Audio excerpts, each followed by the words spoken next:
There's a ledger in a museum in New Mexico that nobody reads. Cracked leather, water damage down the spine. It belonged to a ranch cook named Amos Teague, and most of it is exactly as boring as you'd expect: flour prices, horseshoe nails, the weather, the weather, the weather.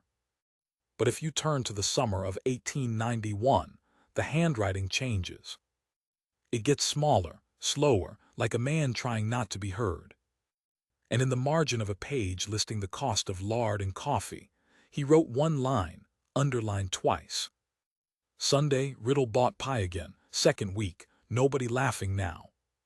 For 41 Sundays, a cowboy named Cal Riddle rode 11 miles into town and paid $1, a full day's wage, for one dried apricot pie from a Mescalero Apache woman the town wouldn't let sell at the church table.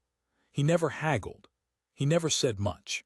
He just stood there in the dust, hat in his hands, and waited his turn like it was a bank line. By harvest, he asked her to marry him. And by then, Amos Teague knew something about those pies that he would carry to his grave, something that made the whole thing braver and sadder and far stranger than anyone in Half Moon ever guessed. He never wrote that part down, but he told it once, out loud to one person. This is what he said. The cart went over at 11 in the morning, and I remember it because I had just written down the temperature.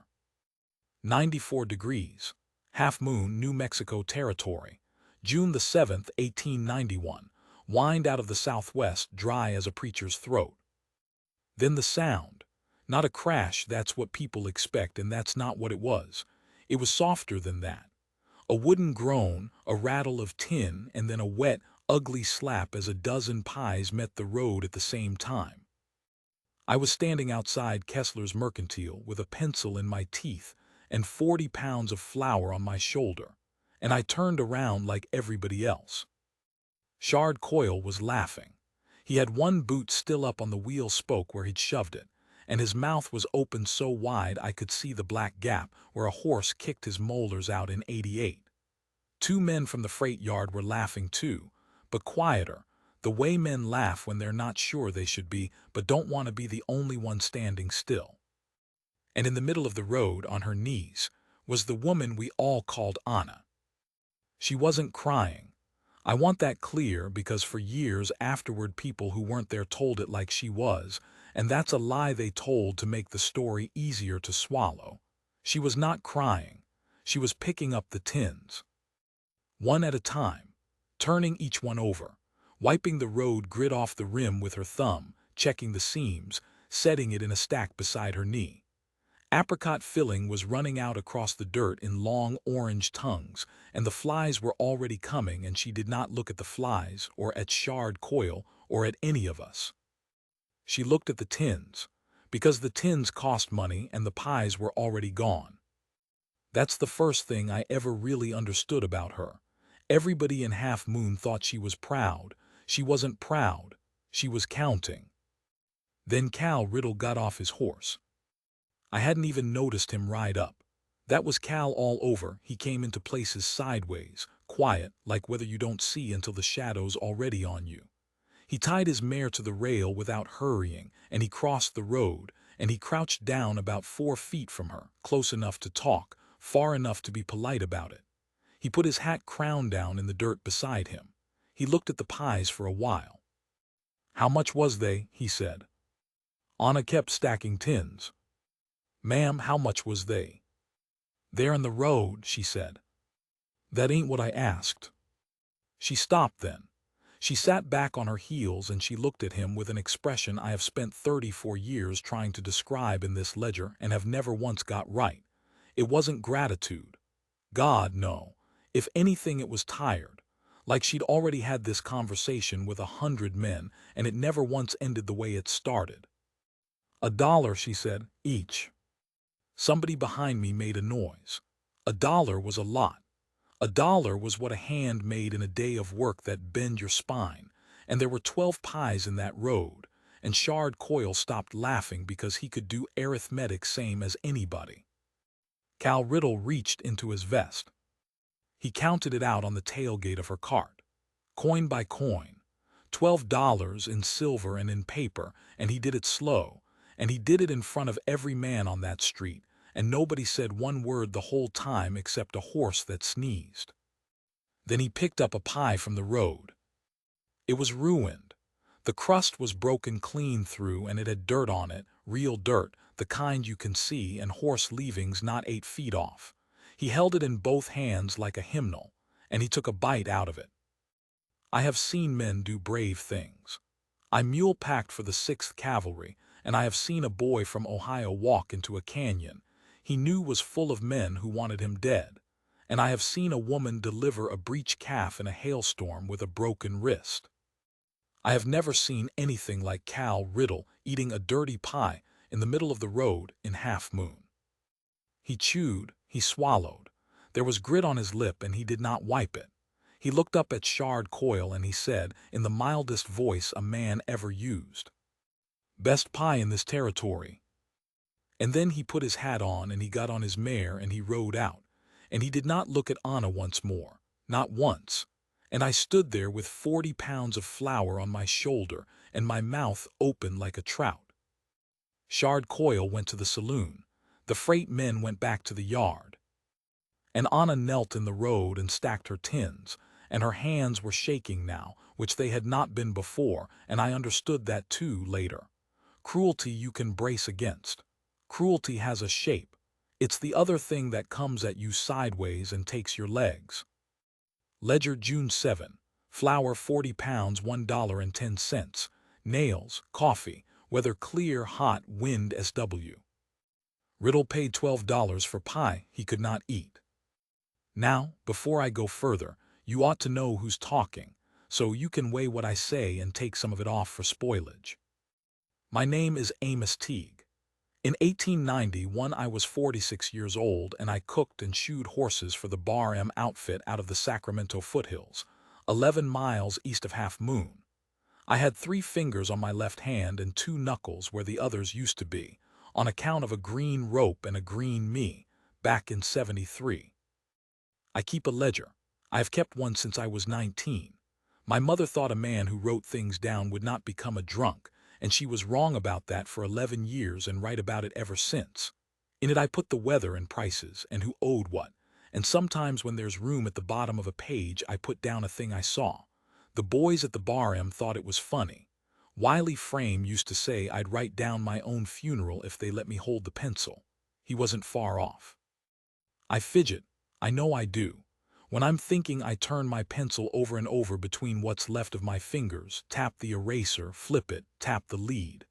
Anna asked me once if it hurt the hand. I said only when I use it. She said, then it never stops hurting, and went back to her crust, and that was the closest thing to a joke I ever got out of her that summer. And the other thing, which I will put down here and not dress up.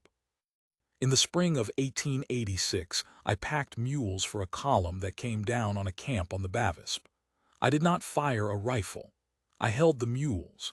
I stood at the head of a jenny named Cordelia with my hand on her nose to keep her quiet, and I looked at the ground for 11 minutes and I listened. I was 20 feet away. I have been 20 feet away my whole life. So when I tell you what Cal Riddle did with those pies, understand. I am not a man who thinks well of himself. I am a man who takes an accurate inventory. Anna came to Half Moon in the winter of '89, and she came the way people came to Half Moon, which is to say from somewhere worse. Mescalero. She had a pass from the agency, a square of paper, folded and refolded until the creases went furry, that said she could be off the reservation for the purpose of lawful trade, signed by a clerk who spelled her name 3 different ways in 4 lines. She carried it in a tin snuff box in her apron, and I saw her produce it 11 times in 2 years, and every time she produced it she held it out flat on both palms like she was offering a man a bird he might crush. She was maybe 30, maybe 40. I never asked and she never told, and I've learned since that asking a woman her age is a way of asking her to account for herself. She had been to a school in Santa Fe when she was a girl. That's where Anna came from. Somebody in a starched collar wrote it in a book beside a number, and it stuck to her the rest of her life like a burr in a horse's tail, and she used it because it was easier than the fight. She rented the back lean-to of the Widow Bracken's place for $1 a month, and the Widow Bracken took a pie a week besides, which was thievery, and everyone knew it, and nobody said so. The first pie I ever bought from her was dried apricot with a lattice, and I bought it because I was hungry and it was Sunday and I did not think about it any harder than that.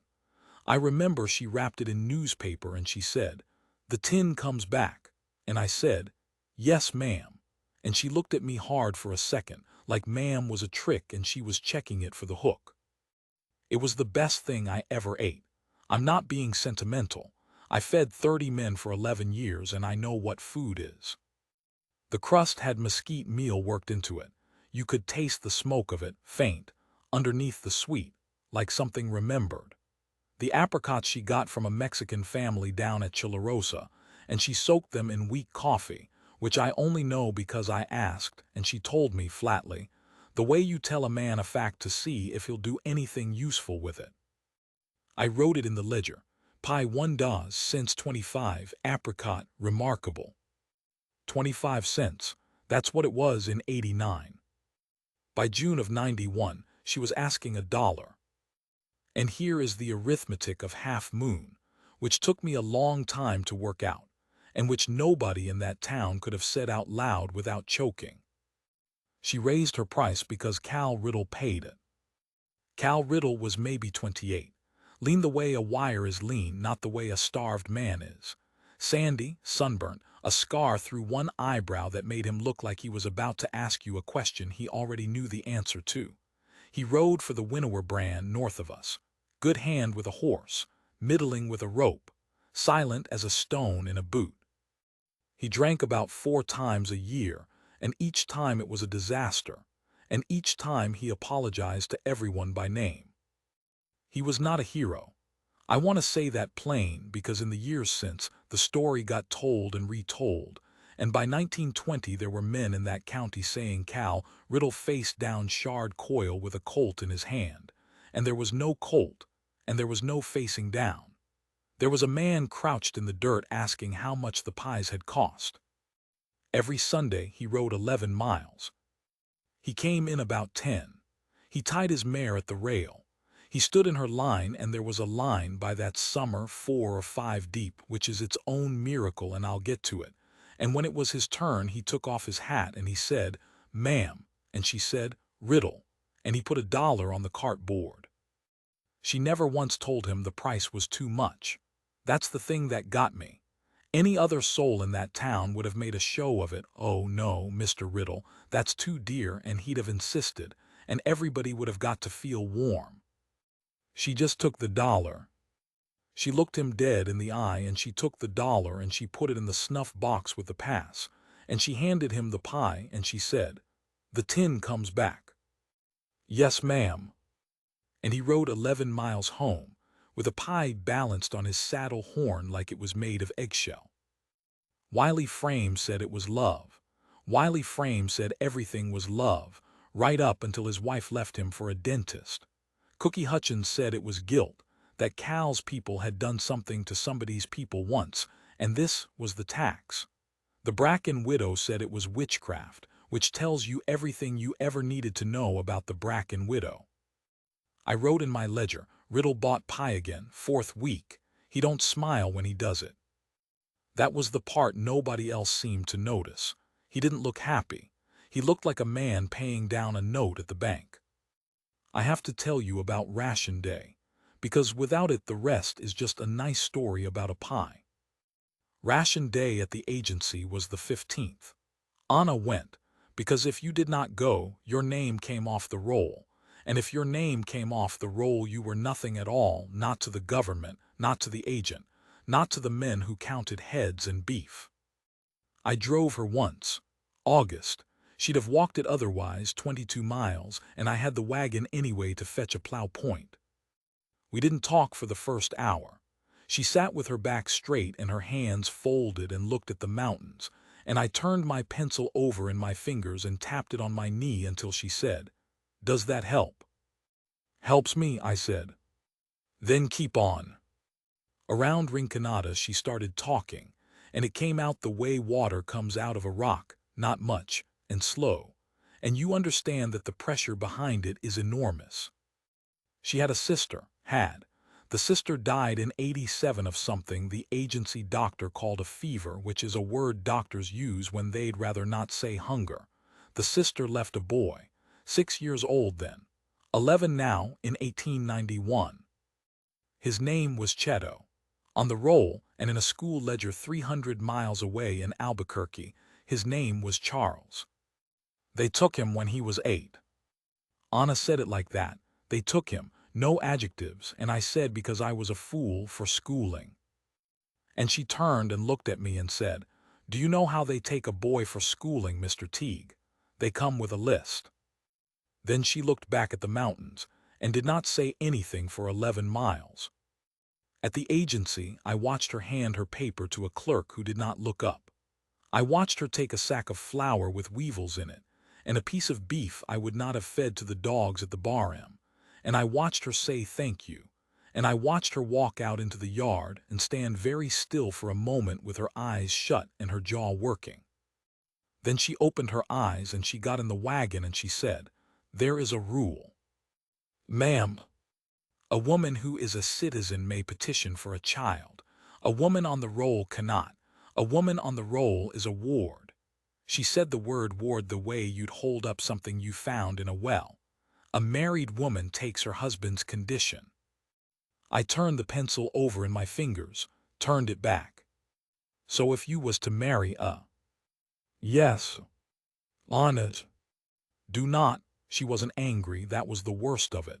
"Do not say the thing men say, that it's a shame and that it isn't right. I have heard it. It has never once fed him." We drove home. I did the arithmetic in my head the whole way, and I did not write it down that night, and I have never once forgiven myself for how fast I did it.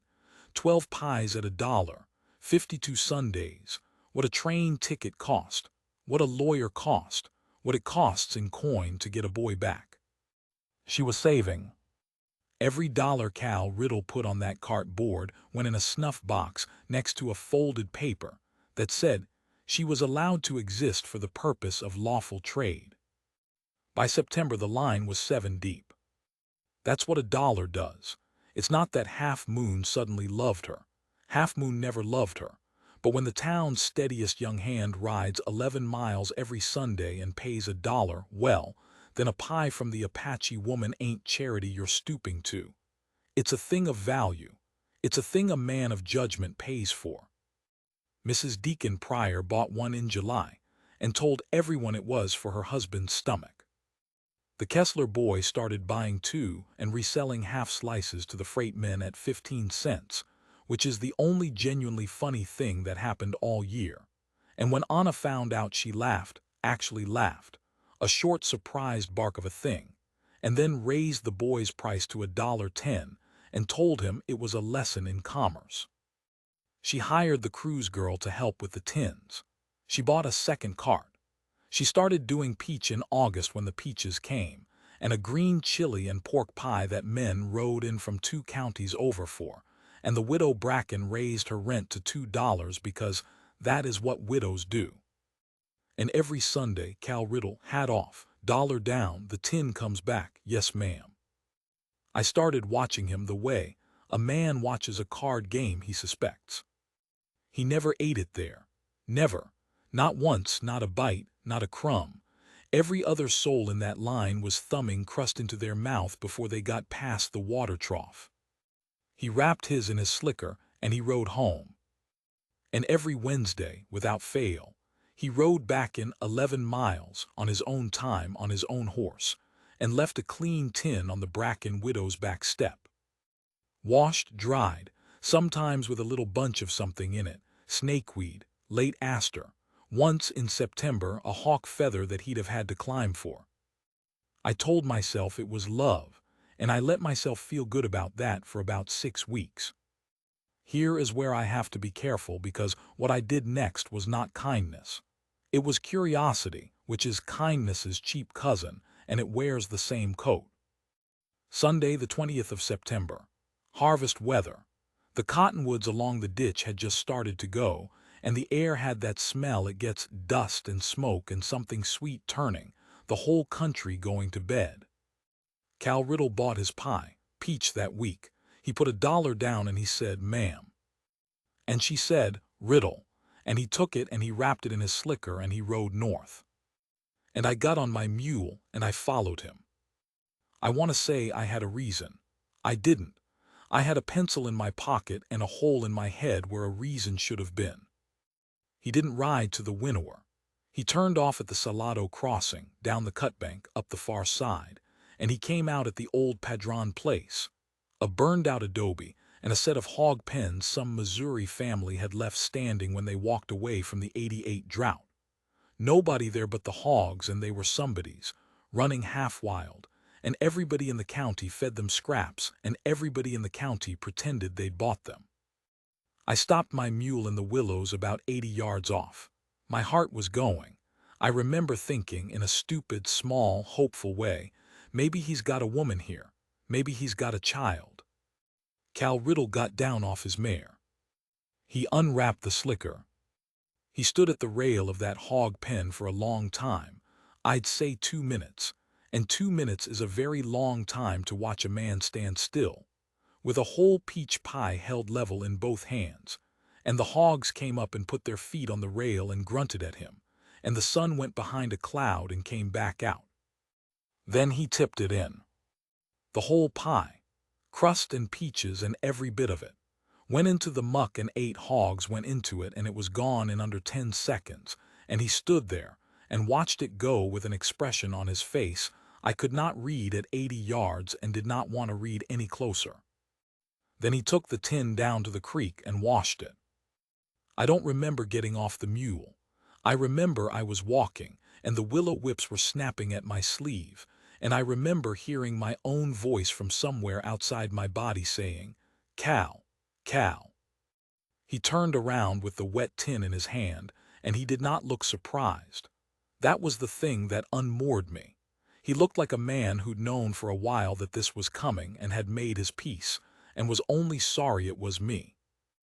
"Amos," he said. 40, I couldn't get the number out at first. My hand was doing its thing with the pencil, though there wasn't any pencil in it, just 3 fingers rubbing at the air. 41 Sundays, Cal. 42, he said. You miss one in March, snow. You throw 'em to the hogs. Yes. Every one. He looked down at the tin. He rubbed his thumb around the rim, exactly the way she did, and I realized with a lurch that he had learned it off her, watching, and I don't think he knew he'd done it. "Every one," he said. And I said, "God help me," I laughed, an awful cracked noise. Then what in the hell was that in the road? In June, you ate that. You ate it out of the dirt. Cal Riddle looked up at me. "Amos," he said, "I can't taste nothing." The creek went on running. The hogs went on shoving. Scarlet fever when I was 9. Took my mother, took my brother Ephraim, left me my eyes and my hearing, and took the rest. He said it the way a man reads a list of goods off a bill of lading. I ain't tasted food nor water nor whiskey in 19 years. It's all just texture. It's all just warm or cold. I stood in the willows and I could not speak. "So it didn't cost me nothing," he said, "eating it out of the road. That's what I want you to understand. Everybody in that street thought I'd done something. I hadn't done a thing. It was the cheapest coin I ever spent in my life." "Then why," my voice came apart on it, "Cal, why do you buy them?" And he looked at me for a long moment, and then he looked down the road toward Half Moon, 11 miles off, where a woman was standing behind a cart with a snuff box in her apron. "Second Sunday she was out there," he said, "in '89, nobody bought, not one. She stood there from 8 till 4, and then she carried it all home, and I watched her do it." He turned the tin over in his hands. "Third Sunday I bought one, and a fella behind me bought one, and I thought, well, that's a coincidence." He set the tin on a fence post. "Fourth Sunday I bought one. Fella bought one, 2 more after that." "Cal, it ain't the pie, Amos. He said it quietly, and there was something under his voice, a strain like a rope with too much on it. It never was the pie. It's a man standing in her line. That's all I am. I'm a fella standing in her line, so there's a line. The wind came up the creek and moved the willows. She'd throw the dollar in my face, Cal Riddle said, if she knew, and she'd be right to. She don't want to market a white man built for her out of pity. She wants a market. He picked up the tin. He wiped it dry on his shirt, careful, the way you dry a plate you meant to give somebody. So she's got one, and it's real. It's real now. Them 7 folks behind me, they'd buy if I never come again, most of 'em. He stopped. I don't know how to quit without finding out which ones. I said, you're going to have to tell her. And Cal Riddle looked at me with that scar going up through his eyebrow, and for 1 second, the whole thing showed. Everything he'd been carrying 11 miles at a walk every Sunday for 2 years, and it was so much worse than love. I'm going to ask her to marry me at harvest, he said. Then he got on his mare with the clean tin under his arm, and he said, don't tell her, Amos. And I said I wouldn't. I wrote that. I sat at the table in the cook's shack with the lamp going and 30 men snoring in the bunkhouse, and I wrote nothing to report in a book I'd kept honest for 27 years. And then I sat there with the pencil turning over and over in the 3 fingers I've got left, tap, flip, tap, and I thought about a woman on her knees in the road counting tins, because the tins cost money and the pies were already gone. I thought about a boy named Cheto, who was named Charles in a book in Albuquerque. I thought about a Jenny mule named Cordelia and my hand on her nose, and 11 minutes of looking at the ground. Somewhere out past the corral, a coyote started up and another one answered it, and the lamp guttered, and I turned to a clean page.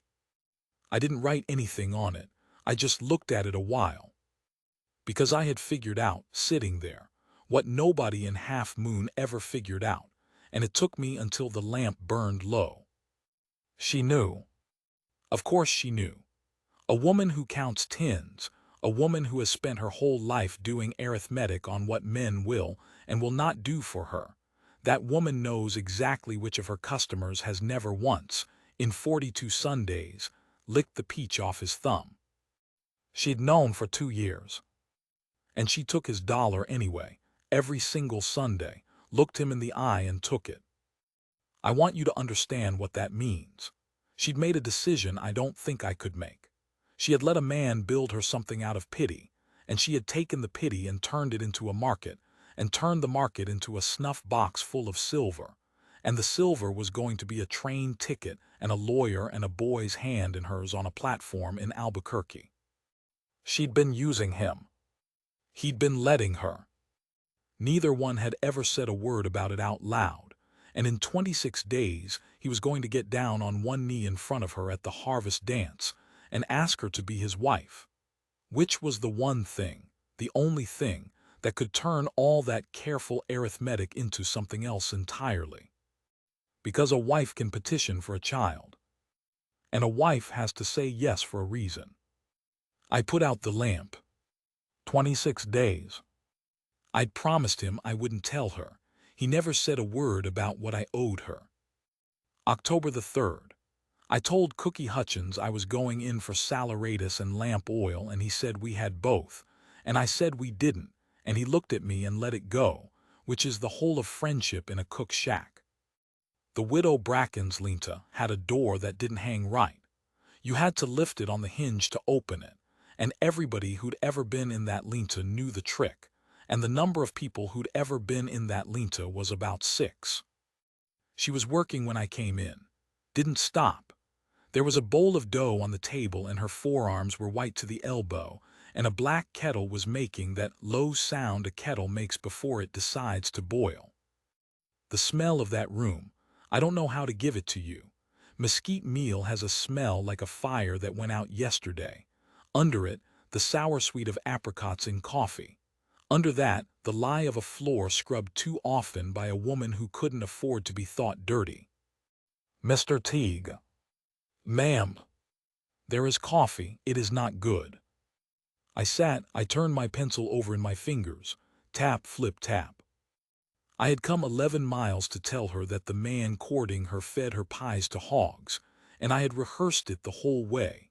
And now I sat in a straight-backed chair and watched her knuckles go into the dough, and I could not make my mouth do it. She worked, the kettle came up and she moved it off. She cut the fat in with 2 knives, cross and cross, and she never once looked at me, and the silence got so wide that I had to put something in it or drown. "Anna," I said, "Cal Riddle does not eat them."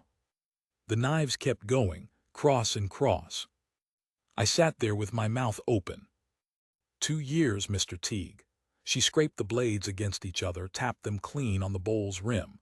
A man who eats pie has it on him, on his thumb, in his teeth when he smiles, in the corner of his mouth here.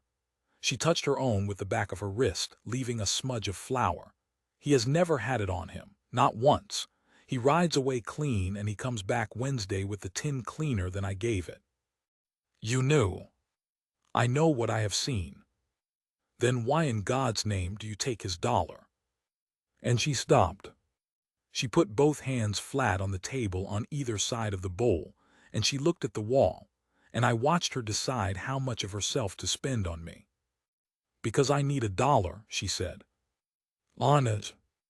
"No, you will want it to be more than that, and it is not more than that." She began to work again, and her voice went even and quiet, the voice of a woman explaining a sum to a child. "When I came here, no one bought. Then he bought and others bought. I do not know what he does with them. I have decided that I do not need to know." A breath. "If I ask, then I must have an opinion. If I have an opinion, I must act on it. And if I act on it, Cheto stays where he is." She lifted the dough and turned it and set it down, and dust went up in the lamplight. "So I do not ask. That is the price. Do you understand? That is what it costs me, and I pay it every Sunday, and I have never once been late." I looked at the shelf above her stove, because I couldn't look at her. There was a jar on it. In the jar were dry things: a sprig of snakeweed gone gray, 3 late asters brittle as ash, a hawk feather barred brown and cream standing up out of the middle of it all like a mast. Every Wednesday thing he'd ever left in a tin on that back step, 2 years of them. She had kept every one. And I sat in that lean-to and understood that I was looking at a woman who had made a decision not to want something, and had been failing at it, quietly, in a jar, for 2 years. "He can't taste," I said. The knives stopped. "Scarlet fever, when he was 9, killed his mother and his brother and burnt it out of him, 19 years. My voice was doing something strange, going high and thin, and my hand had closed around the pencil so hard the lead snapped. "He don't know if it's apricot or peach or a hatful of sand, Anna. He never has. It ain't that he won't eat your pie. It's that there ain't a pie on this earth he can." The kettle ticked as it cooled. She stood there with her white hands and looked at nothing at all, and I watched something go through her face. I have thought about it for 34 years, and the closest I can come is this. I have seen a horse that has been broken badly, and then handled gently, and the gentle handling frightens it more than the whip ever did, because the whip it understands. That's what went across her face. "Get out," she said. "Honest." "You have made it a gift." She said it to the dough. She was shaking. "For 2 years it was a transaction, and I could carry it. You have made it a gift, Mr. Teague, and I cannot carry a gift, and now I must carry it anyway. Get out of my house." I got out of her house. Ledger October 3, lamp oil, saleratus had both. I have done a wicked thing, and I did it on purpose, and I will say it was for her. Now the letter. It came on the 11th, and I know that because she showed it to me later, and there was a date stamped on it in purple ink. And beside the date, some clerk had written a number in a box, and the number was 4471. That was Cheto. That was what he was in the ledger of the United States, 4471. I'll tell it plain, the way the letter told it, because the letter was plain, and the plainness of it is the worst part. Charles 4471 had absconded on the night of September the 2nd. He was recovered on September the 4th, near Los Lunas, 19 miles from the school grounds. He had no shoes. He had absconded a second time on the 29th of September and was recovered the same night in a freight yard, and he was now under a bond of good conduct, and his summer placement with a farming family near Berlin. The outing system, they called it, which is a phrase I have to write out because otherwise nobody would believe they had a phrase for it. His placement had been rescinded on account of unreliability. Then the last paragraph, 2 sentences. Application may be made for the release of a pupil to a relative, provided such relative is a citizen of the United States and furnishes bond in the amount of $150. No application will be entertained from a ward of the government. He was 11 years old. He had walked 19 miles in the dark with no shoes on, and they had written unreliability in a letter with a purple stamp. In the snuff box under the floorboard of the Widow Bracken's lean-to there was, by my count, something over $300 in coin and paper, and there was a folded square that said Anna was permitted to be off the reservation for the purpose of lawful trade. Money enough twice over, and not a thing on God's earth she could do with it, because in the eyes of the law she was not a person who could ask. Unless she married one. I want to say something about Shard Coyle here, and then be done with him. By the middle of October, there was a story going around the Elkhorn Saloon, and the story was that Cal Riddle had a wager on $100, they said, that he could get the Apache Pie woman to the altar. Some said 50.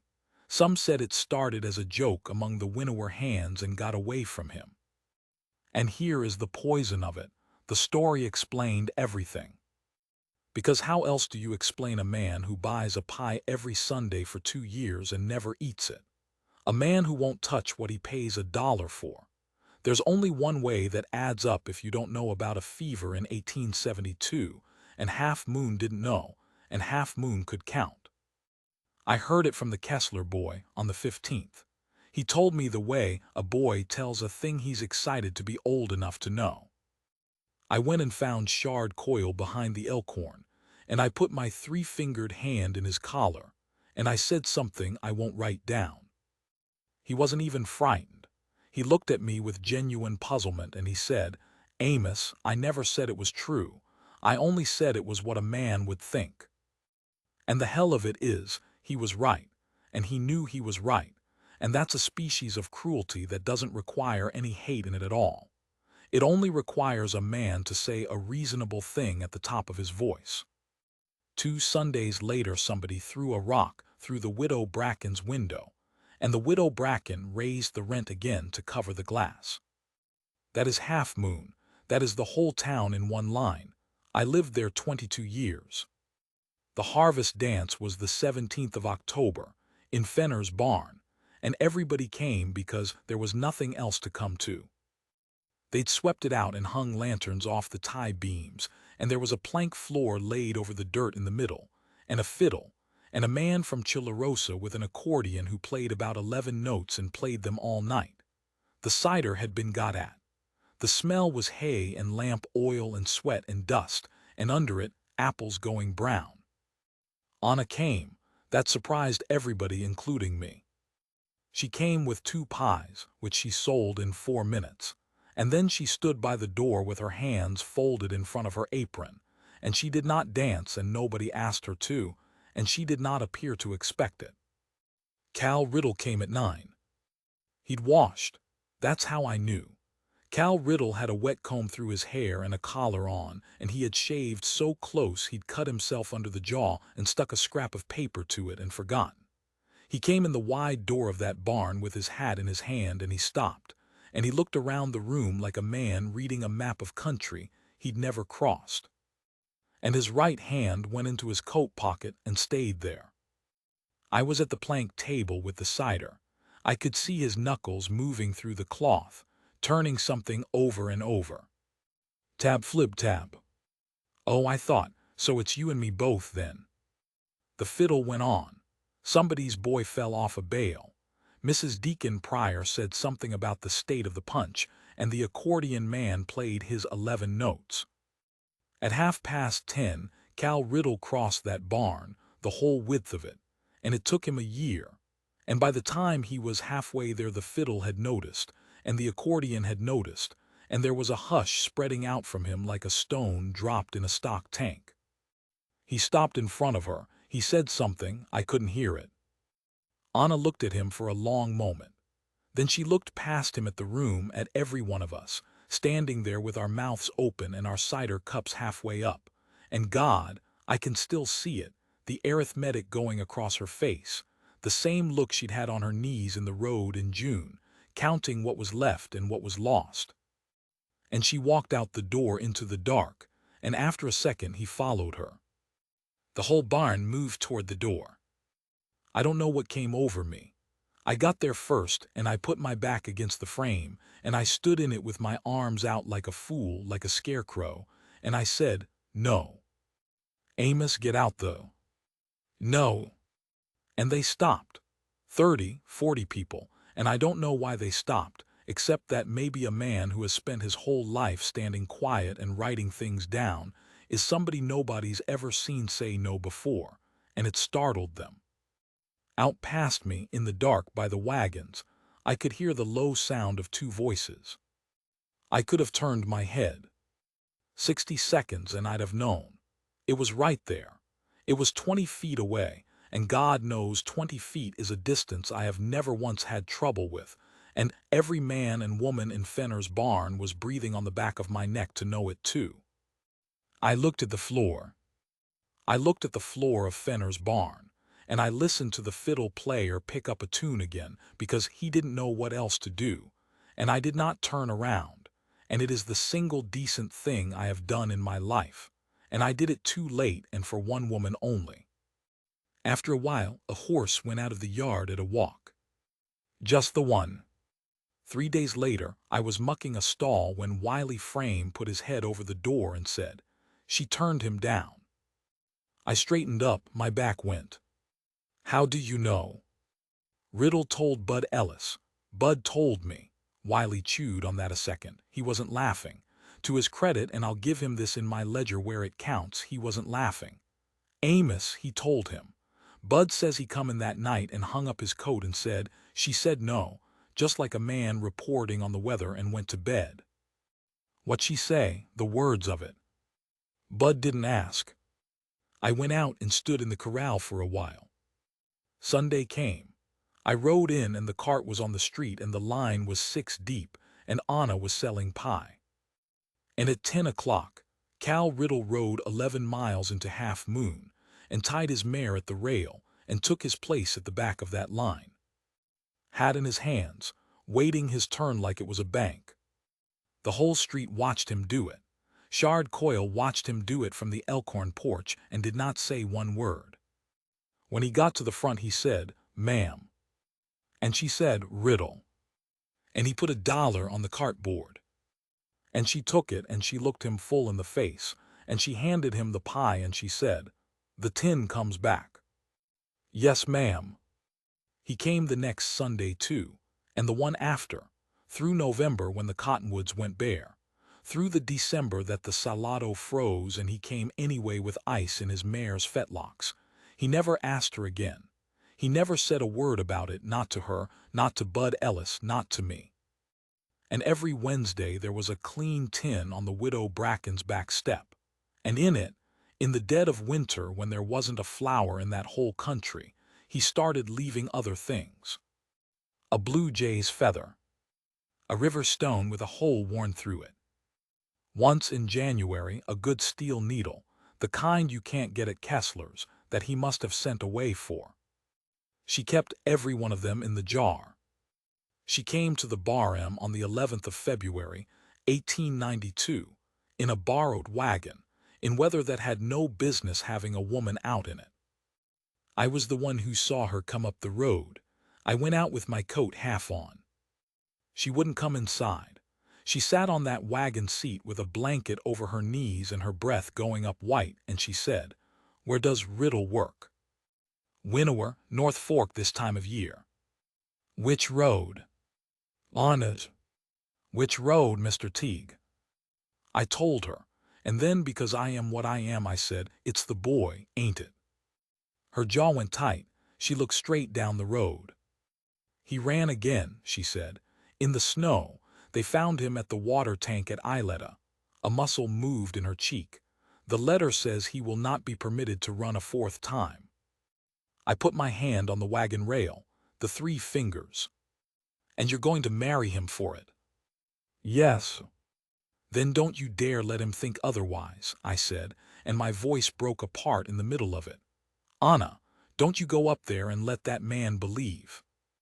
And she turned and looked down at me from the wagon seat, and she said, very quietly, "Mr. Teague, do you think I am a fool?"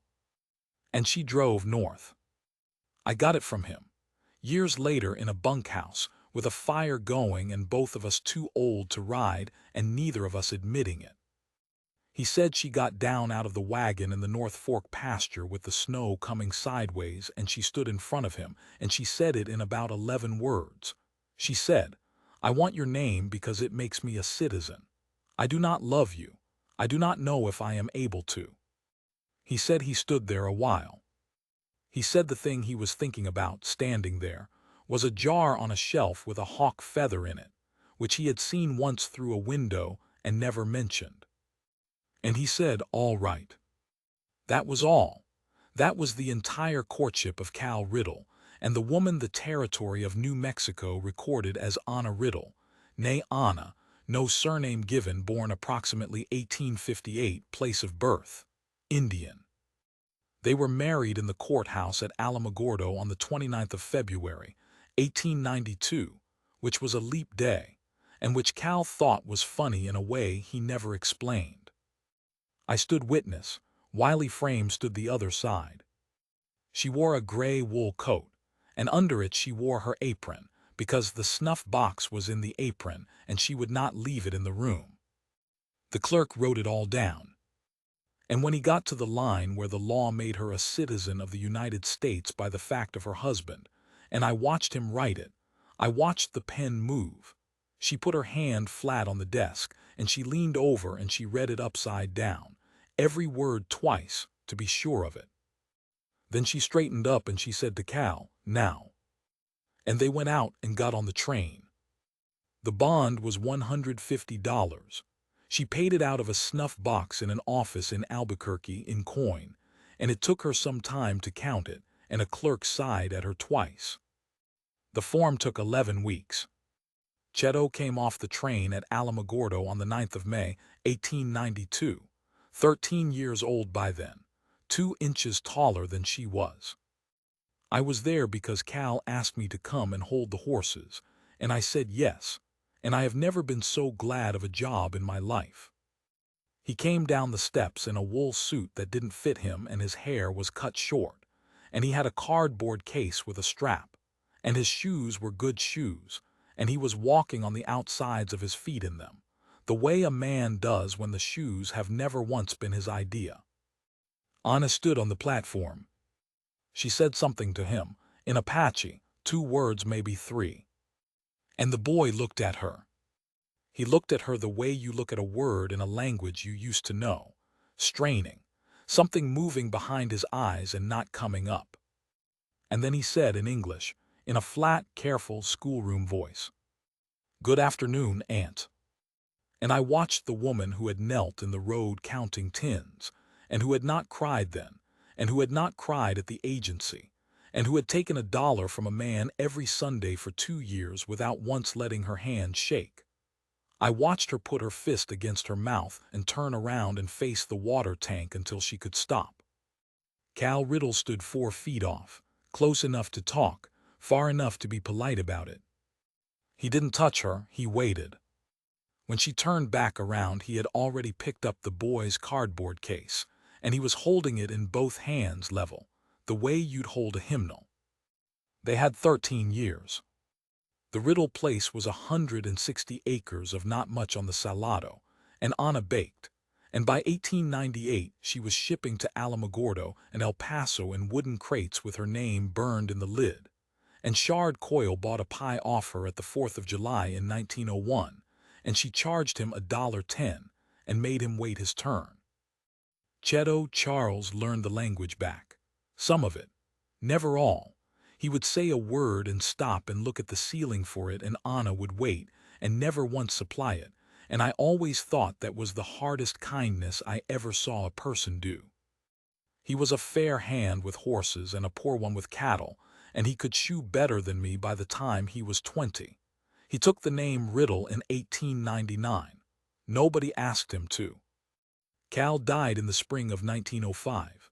Pneumonia after a bad crossing at the Salado in March, hunting a heifer worth $11. He was 42. He apologized to Anna for the trouble twice, which enraged her, and I think that was the point. There's one more thing, and then I'm done. It was the winter of '96, and I was in her kitchen because Cal was out and my hand was too stiff to hold a knife, and she'd said, without any softness at all, that I could sit by her stove and be useless where it was warm. I watched her make his pie, because she did every Sunday still. Dried apricot soaked in weak coffee. Mesquite meal worked into the crust. And she did it carefully. She trimmed the lattice. She crimped the rim with her thumb and the back of a knife. She brushed the top with cream. She pulled it at exactly the right minute and put it on the sill and stood over it a second with her eyes closed, the way she always did, smelling it. For a man who could not tell it from a hatful of sand. And I said, Anna, he can't taste it. And she said without looking up, I know. Then why do you? She set the knife down. She looked out the window, where the light was going long and yellow across 160 acres of not much, and where a tall young man who had once been number 4471 was walking a lame gelding in from the north pasture, taking his time about it, talking to the horse. Because I can, she said. They're both in the ground at half moon now, in the little plot east of the church that wouldn't have her at its table. Same stone, his name and hers. Somebody has kept the weeds off it all these years, and it isn't me. I never told her about the hogs. I gave him that. And I never told him what she'd said in that lean-to on the 3rd of October. I have decided that I do not need to know, because he'd have taken it wrong, and because a man is entitled to one thing he doesn't have to look at square. So the two of them lived 13 years side by side, each one carrying a small mercy the other never asked for and never learned about, and I carried both, and I wrote nothing to report in this book more times than an honest man should. I am 80 years old. My hand shakes. The pencil goes over and over between the 3 fingers I've got, tap, flip, tap, and I can hardly read what I set down anymore. Last week a man came up my walk, 50s, gray at the temple, walked a little on the outsides of his feet. He sat where you're sitting. He said, Mr. Teague, I'm told you knew my aunt. And I said I did. And he said, and his voice was steady, and his hands were not, he said, Sir, I have never understood why that man bought her pie. I looked at him a long while. Then I got up and I went to the shelf and I took down this book.